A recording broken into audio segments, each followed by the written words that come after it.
오늘 우리에게 주신 하나님의 말씀은 마가복음 7장 9절에서 23절입니다. 또 이르시되 너희가 너희 전통을 지키려고 하나님의 계명을 잘 저버리는도다. 모세는 내 부모를 공경하라 하고 또 아버지나 어머니를 모욕하는 자는 죽임을 당하리라 하였거늘 너희는 이르되 사람이 아버지에게나 어머니에게나 말하기를 내가 드려 유익하게 할 것이 고르반 곧 하나님께 드림이 되었다고 하기만 하면 그만이라 하고 자기 아버지나 어머니에게 다시 아무것도 하여 드리기를 허락하지 아니하며 너희가 한 전통으로 하나님의 말씀을 폐하며 또 이 같은 일을 많이 행하느니라 하시고 무리를 다시 불러 이르시되 너희는 다 내 말을 듣고 깨달으라. 무엇이든지 밖에서 사람에게로 들어가는 것은 능히 사람을 더럽게 하지 못하되 사람 안에서 나오는 것이 사람을 더럽게 하는 것이니라 하시고 무리를 떠나 집으로 들어가시니 제자들이 그 비유를 묻자온대 예수께서 이르시되 너희도 이렇게 깨달음이 없느냐 무엇이든지 밖에서 들어가는 것이 능히 사람을 더럽게 하지 못함을 알지 못하느냐 이는 마음으로 들어가지 아니하고 배로 들어가 뒤로 나감이라 이러므로 모든 음식을 깨끗하다 하시니라 또 이르시되 사람에게서 나오는 그것이 사람을 더럽게 하느니라 속에서 곧 사람의 마음에서 나오는 것은 악한 생각 곧 음란과 도둑질과 살인과 간음과 탐욕과 악독과 속임과 음탕과 질투와 비방과 교만과 우매함이니 이 모든 악한 것이 다 속에서 나와서 사람을 더럽게 하느니라. 아멘. 밤낮 일교차가 많이 심해져서 이렇게 새벽에 나오기 좀 쌀쌀하신데도 주님의 전에 나와서 함께 예배하시는 성도님들 늘 건강 잘 챙기시고 또 오늘도 이 시간을 통해 하나님께서 말씀을 깨닫게 하시고 우리 삶을 변화시키는 하나님의 능력이 우리 가운데 함께하기를 간절히 소망합니다. 우리가 첫인상을 볼 때에 모든 것을 첫인상이 결정한다 그런 말이 있습니다. 첫인상은 그 사람을 처음 볼 때 느껴지는 이미지라고 할 수가 있죠. 그래서 매우 짧은 시간 안에 형성이 되지만 상대방에 대한 오랜 기억이 남는 것이 첫인상입니다. 그래서 첫인상이 부정적이면 그 사람에 대해 부정적인 고정관념을 갖게 되고 또 첫인상이 좋으면 그 사람이 어떻든지 간에 잘 믿어주려 하는 그런 모습을 보게 됩니다. 우리 인간은 외적인 모습을 중요하게 생각하고 또 그것이 우리의 삶에 많은 영향을 미치지만 하나님은 내적인 모습, 우리의 마음을 보시는 분이십니다. 그 대표적인 예가 사무엘이 이새의 집에 찾아가서 2대 왕을 세우려고 기름을 부을 때입니다. 사무엘이 이새의 아들들을 보는데 첫째 아들 엘리압을 보니까 너무 용모가 준수하고 왕이 될 상을 가지고 있었습니다. 하지만 하나님께서는 그의 용모와 또 키를 보지 말라 말씀하시죠. 그렇게 둘째, 셋째, 여섯째까지 보지만 여전히 하나님께서 아무 말씀도 하지 않으십니다. 결국 아무런 기대도 하지 않았던 막내 다윗이 선택되어서 기름 부음을 받습니다. 다윗은 하나님께서 마음의 중심을 보신다라는 것을 누구보다 잘 알고 체험했던 사람입니다. 그래서 그가 솔로몬에게 마지막 유언을 할 때에 이렇게 말을 남깁니다. 역대상 28장 9절에 보시면 내 아들 솔로몬아 너는 내 아버지의 하나님을 알고 온전한 마음과 기쁜 뜻으로 섬길지어다. 여호와께서는 모든 마음을 감찰하사 모든 의도를 아시나니 내가 만일 그를 찾으면 만날 것이요 만일 내가 그를 버리면 그가 너를 영원히 버리시리라 라고 마지막 유언을 남깁니다. 그래서 온전한 마음과 기쁜 뜻으로 하나님을 섬기라. 하나님은 모든 마음을 감찰하시고 모든 의도를 아신다라고 말을 합니다.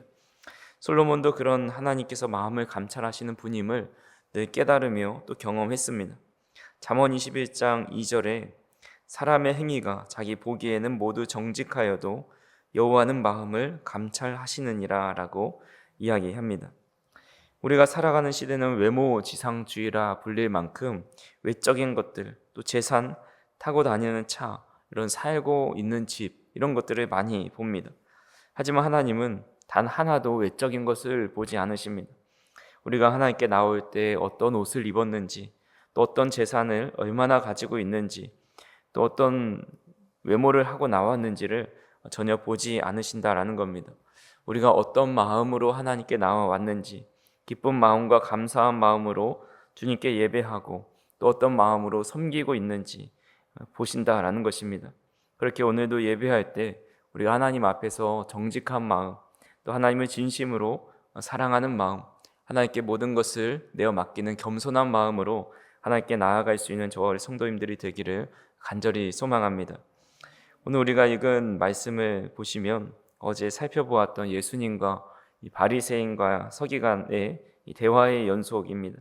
특히 예수님께서 제자들이 장로의 전통을 지키지 않은 것에 대해서 그들이 시비할 때에 예수님은 이사야의 말씀을 통해 반박하시고, 더 나아가 그들이 하나님을 사랑하는 마음 없이 그저 율법을 사람들의 평가하는 잣대로, 또 자신의 의를 드러내는 도구로 사용하고 있음을 책망하고 있습니다. 예를 든 것이 바로 고르반입니다. 마가복음 오늘 본문 7장 10절에서 11절에 보시면, 모세는 내 부모를 공경하라 하고 또 아버지나 어머니를 모욕하는 자는 죽임을 당하리라 하였거늘, 너희는 이르되 사람이 아버지에게나 어머니에게나 말하기를 내가 드려 유익하게 할 것이 고르반 곧 하나님께 드림이 되었다고 하기만 하면 그만이라 하고, 하나님은 내 부모를 공경하고 부모를 모욕하지 말라 명령하셨습니다. 하지만 장로들의 전통으로 고르반이란 제도를 만들어 놓았습니다. 고르반은 하나님께 바쳐진 것, 제물이란 뜻을 가지고 있습니다. 어떤 물건이나 재산이나 또 곡식 같은 것들을 놓고 이것이 고르반이다 라고 말을 하면 이것은 하나님께 드린 것이 되어서 내 것이 아니고 또 다른 용도로 쓸 수 없다라는 뜻이 됩니다. 그러니까 하나님께 드리기로 서원한 것과 같은 겁니다. 겉으로 보기에는 얼마나 귀해 보입니까? 자신이 가지고 있는 것의 일부를 이미 정해놓고 이것을 하나님께 드리니 내 마음대로 할 수 없고 온전히 하나님께만 드려야 합니다라는 것, 너무나도 귀해 보입니다. 믿음으로 드리는 것 같아 보이지만 예수님 시대의 사람들은 이 율법을 핑계 삼아서 부모님께 드릴 것까지도 고르반이라고 해서 부모 공경하는 것을 회피하는 수단으로 사용했다라는 겁니다. 우리도 이런 모습을 보일 때가 있습니다. 겉으로는 신앙적인 말을 또 행위를 하고 있는 것처럼 보이지만 정작 하나님이 원하시는 중심이 없는 모습으로 그 하나님의 말씀을 지킬 때가 있는 겁니다. 예배를 드리지만 마음은 없고 기도하는 모습은 있지만 정직하게 하나님께 나아가지 못할 때가 많이 있습니다. 사람들에게 보이려고 신앙생활을 할 때도 있고 또 체면을 지키기 위해서 행동하지만 그 안에는 하나님을 향한 진실한 마음과 사랑하는 마음이 결여되어 있을 때가 많이 있다라는 겁니다. 예수님이 이런 위선을 가장 싫어하시고 또 책망하십니다. 마태복음 23장에서 예수님은 서기관과 바리새인들에게 회칠한 무덤이라는 말씀을 하십니다. 겉으로는 하얗게 단장되어 있지만 그 안에는 다 썩어 있는 것들로 가득 차 있다라는 것입니다. 그렇게 우리가 하나님께서 원하시는 것이 겉모습이 아니라 진실된 마음이다라는 것을 오늘도 다시 한번 깨달을 수 있기를 간절히 소망합니다. 우리가 화려한 모습을 보이지 않아도 되고 그렇게 큰 헌신의 모습을 드리지 않아도 됩니다. 중요한 것은 우리의 마음이 정말 온전히 하나님께 향해 있는지, 하나님을 진심으로 사랑하는 마음으로 모든 것을 행하고 있는지, 우리의 마음을 감찰하시는 하나님께 정직한 마음으로 예배하고 또 진실한 마음으로 기도하고 전심을 다해 헌신해서 겉과 속이 같은 마음을 가진 저희 성도님들이 되기를 간절히 소망합니다. 그렇다면 우리는 어떻게 하나님 보시기에 정직하고 진실한 마음을 가질 수 있을까요? 우리의 마음을 더럽게 하는 것이 무엇인지 21절에서 23절을 같이 한번 읽어보겠습니다. 속에서 곧 사람의 마음에서 나오는 것은 악한 생각, 곧 음란과 도둑질과 살인과 간음과 탐욕과 악독과 속임과 음탕과 질투와 비방과 교만과 우매함이니 이 모든 악한 것이 다 속에서 나와서 사람을 더럽게 하느니라. 주님은 사람의 마음에서 나오는 죄 13가지를 나열하고 있습니다. 이 중에 첫 번째 악인 악한 생각은 나머지 뒤에 나오는 12가지를 다 아우르고 있습니다. 모든 행실에서 마음에서부터 모든 행실이 나타나기 때문입니다. 보시면 도둑질과 살인과 간음과 탐욕, 이것은 십계명을 통해서 금지하고 있는 것들입니다. 또한 질투라는 말의 헬라어를 직역하면 악한 눈, 또 흘기는 눈이란 뜻을 가지고 있습니다. 그러니까 악한 눈으로 다른 사람을 바라보고 흘기면서 바라보는 것이 바로 질투라는 겁니다. 또한 비방은 하나님에 대한 것이면 이제 망언이 되는 것이고, 우매하다라는 것은 지식적으로 부족하다, 아둔하다라는 뜻이 아니라 교만해서 하나님을 거부하는 그런 마음을 의미합니다. 그러니까 이런 것들이 사람을 더럽게 하는 거죠. 반대로 적용해 보면 이 13가지를 피하고 이 13가지를 우리의 마음에 두지 않으면 결국 우리의 마음이 정직하고 진실한 마음을 가질 수 있게 된다라는 겁니다. 하지만 우리가 이 13가지를 살펴보았을 때 과연 우리 마음에 일어나는 이런 죄악들을 스스로 제어할 수 있는가라는 생각을 해보면 그럴 수 없다라는 생각이 들게 됩니다. 우리의 마음에 일어나는 악한 생각들, 음란과 도둑질과 살인과 간음과 탐욕과 악독과 속임과 음탕과 질투와 비방과 교만과 우매함, 이런 것들을 스스로 제어할 수 있다면 우리 모두가 다 성자가 될 수 있을 겁니다. 하지만 이런 악한 마음을 품고 살아갈 수밖에 없기에 스스로 제어할 수 없기 때문에 우리는 늘 이런 죄악 가운데 빠지게 됩니다. 하지만 스스로 마음을 제어하지 못하고 자신의 의지나 생각과 다르게 악한 본성이 일어날 때에 우리가 할 수 있는 것 단 하나가 있는데, 바로 우리와 함께 계시는 하나님을 의지하는 겁니다.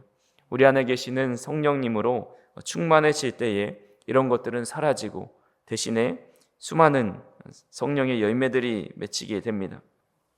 갈라디아서 5장 22절에서 23절에 오직 성령의 열매는 사랑과 희락과 화평과 오래 참음과 자비와 양성과 충성과 온유와 절제니 이 같은 것을 금지할 법이 없느니라 라고 말씀합니다. 그러니까 이 성령의 9가지 열매는 예수님께서 말씀하신 13가지 악한 마음과 반대되는 말씀입니다. 탐욕 대신에 자비와 양선, 또 질투와 비방 대신에 사랑과 화평, 또 교만과 우매함 대신에 겸손과 충성, 또 음란과 음탕 대신에 거룩과 절제하는 마음이 생겨나게 되는 겁니다. 그리고 나서 24절에 보니까 그리스도 예수의 사람들은 육체와 함께 그 정욕과 탐심을 십자가에 못 박았느니라 라고 말씀합니다. 그리스도 예수의 사람들, 예수의 영이신 성령으로 충만한 사람들은 자신의 육체의 정욕을, 탐심을 십자가에 못 박고 살아갈 수 있게 된다라는 말씀입니다. 그렇게 하나님의 보시기에 정직하고 진실한 마음을 가지려면 무엇보다 성령으로 충만해져야 합니다. 저와 우리 성도님들이 매일 아침 성령님께서 우리의 마음을 맡기고 또 기도로 간구하고 말씀을 채우는 이 시간이 중요한 것이 바로 그 이유에 있습니다. 성령님을 날마다 의지하고 순간마다 성령으로 충만해져서 우리 스스로 제어할 수 없는 악한 마음들, 여러 가지 죄악된 모습들을 성령의 열매로 가득 채워서 그 악한 것들이 우리 마음에 자리 잡지 못하고 있을 공간이 없게 만들어야 하는 것이 참으로 중요하다라는 것입니다. 그래서 오늘도 하나님 앞에 나와 말씀을 들으시고 또 기도하는 이 시간을 통해서 우리 안에 있는 악한 생각과 마음들을 성령께서 다 내어 쫓아주시기를 간절히 소망합니다. 그래서 성령의 열매를 맺으시면서 우리 안에 있는 모든 악한 것들을 버리고 하나님 보시기에 겉모습뿐만 아니라 우리의 마음을 감찰하신 하나님께서 우리를 보시면서 마음도 참 아름다운 사람이다 라고 칭찬하시고 또 말씀해 주시는 저 우리 성도님들이 다 되시기를 주님의 이름으로 축원합니다. 기도하시겠습니다. 사랑과 은혜가 풍성하신 하나님 아버지, 우리의 겉모습이 아니라 중심을 보시는 하나님 앞에 우리의 마음과 정성과 주님을 사랑하는 마음으로 주님 앞에 나아오게 하시니 참으로 감사를 드립니다. 우리 마음속에 여전히 자리 잡은 악한 생각들과 죄의 본성들이 있사오니 하나님, 우리의 힘으로 이 모든 것을 능히 제어할 수 없음을 고백하며 성령의 능력을 의지하오니 성령께서 함께하여 주시옵소서. 우리의 마음을 정결케 하시고 성령의 열매로 채워 주시옵소서. 우리 안에 있는 탐욕 대신의 자비를, 질투 대신의 사랑을, 교만 대신의 겸손을, 음란 대신의 거룩을 품게 할 수 있도록 인도하여 주시옵소서. 오늘도 주님 앞에 정직하고 진실한 마음으로 예배할 뿐만 아니라 우리의 삶 속에서도 주님 앞에서 살아가는 코람데오의 신앙을 가지고 살아가 하나님을 기쁘시게 하는 우리 성도님들 다 될 수 있도록 인도하여 주시옵소서. 우리의 가정과 교회가 겉과 속이 같은 믿음으로 세워질 수 있도록 인도하여 주시고, 사랑하는 성도님들 어디에서 무엇을 하든지 언제나 주님 앞에서 살아가는 믿음의 삶을 살아갈 수 있도록 인도하여 주시옵소서. 예수님의 이름으로 기도하옵나이다. 아멘.